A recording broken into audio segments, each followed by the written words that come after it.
penalty court has awarded death penalty, and finally it went up to Supreme Court. Supreme Court has number of the cases has confirmed the death penalty. Some may say that death penalty is a very gruesome penalty. Some may say that you have no right to give a birth, and therefore you have no right to take off life. Mahatma Gandhi used to say that death penalty is very cruel. But I, for one, personally feel that in certain cases, death penalty is must. I am conscious of the fact that most of the advanced countries have abolished the death penalty. But in our country, it is still in statute book, and I strongly advocate for the death penalty.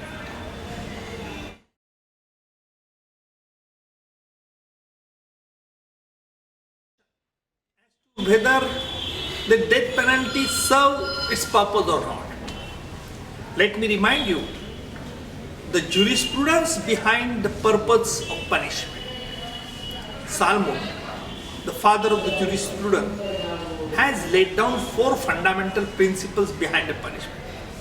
The first principle which he has said, that deterrent purpose of punishment, reformative purpose of punishment, thirdly preventive, and thirdly retributive purpose of punishment.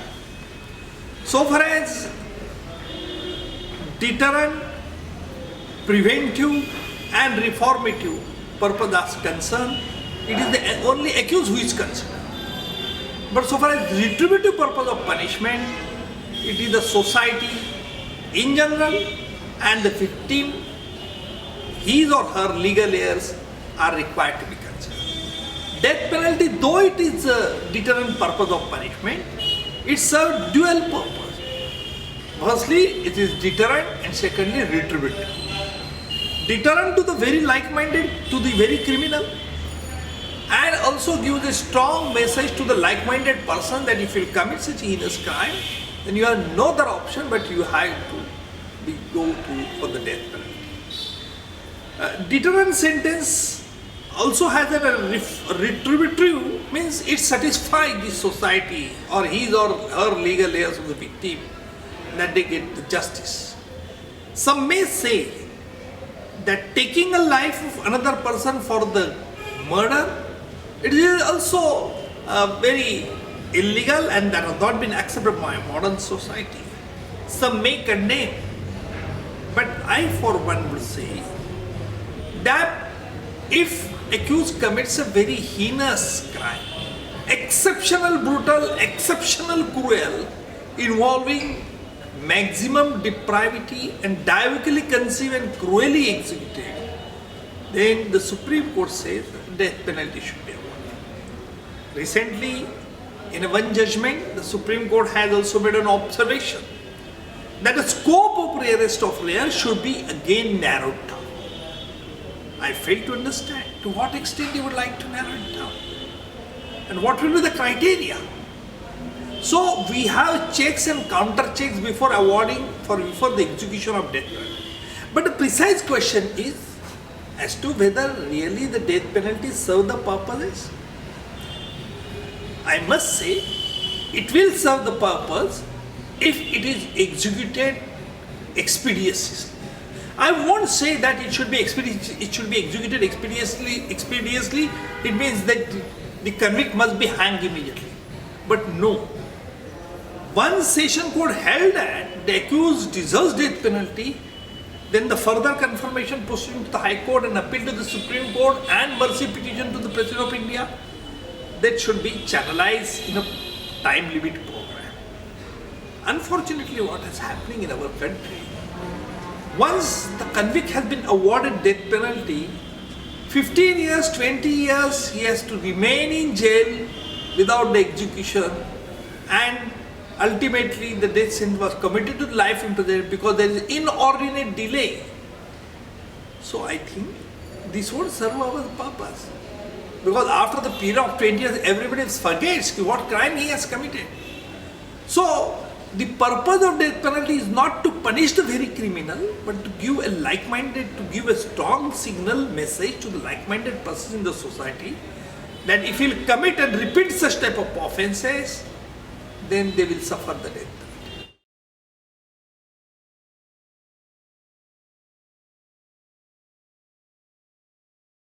See, it will all depend upon the facts of the crime. See, if it is found that the accused has committed the crime after previous planning involving maximum brutality, cruelty, and not only that, but if he enjoys the heinous crime, then I would say it's a depravity. See, depravity, if it is inborn depravity in the criminal, then I have my own doubts that whether such depravity can be controlled or can be cured by sending or by awarding a lesser sentence to him.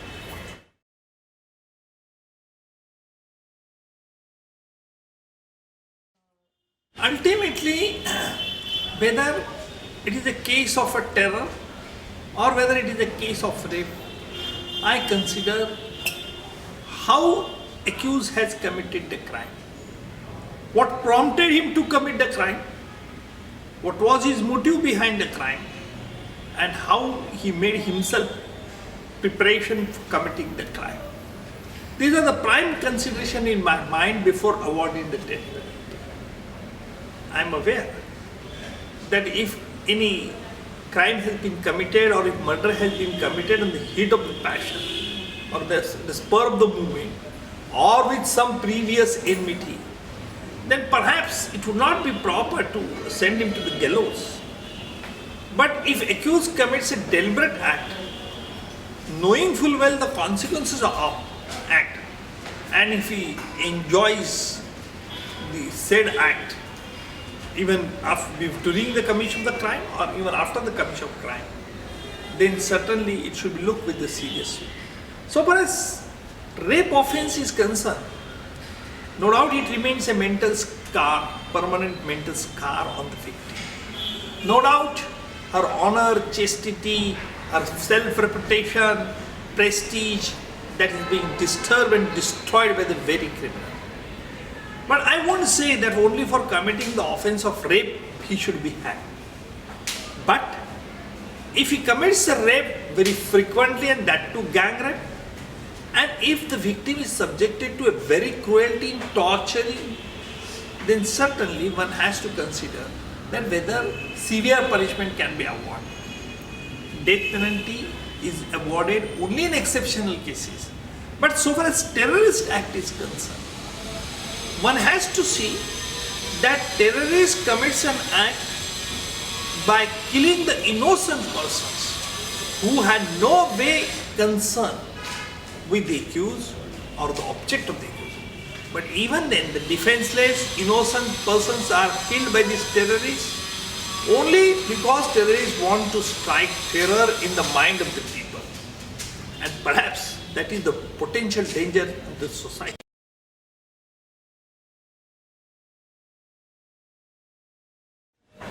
Media's role in the whole judicial process is very important, because many times certain crimes are brought to the notice of the public at large with the media. Media is to be complimented for that purpose. But at some time, I found that media has also exceeded their limits. Media not only exceeded limits, but they are taking own decision in publishing that particular thing will happen in this manner and not happen. They express their own views. This is certainly wrong. See, you can't prejudice the accused. See, accused is to be held to be guilty, and our law says accused is to be presumed innocent until the guilt is proved. But so far as high celebrities are concerned, even if offense of rash and negligent crime, the media chase him, they held him and they portray the picture as if he is a very murderer. This should not happen. Even the celebrity has a personal life. Celebrity is to be held guilty, but media has no caution.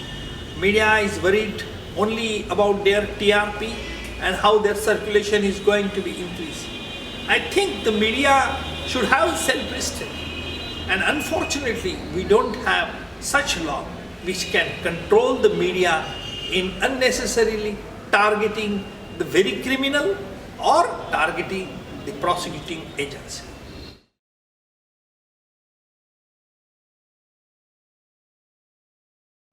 So it is very difficult to say that to whom one can held responsible for increasing the crime in the society. But I must say that it is the apathy of a common man for not cooperating to the law enforcing agency. It is our common experience that at some time the crime is being committed in our presence. But we people have a rather show our reluctance to go to the police and to inform to the police. Or if any incident or if any offense is being committed, crime is being committed in our presence, and even if the police reaches the spot, then we are very slow in cooperating with the police. This apathy should be removed. That is what my opinion.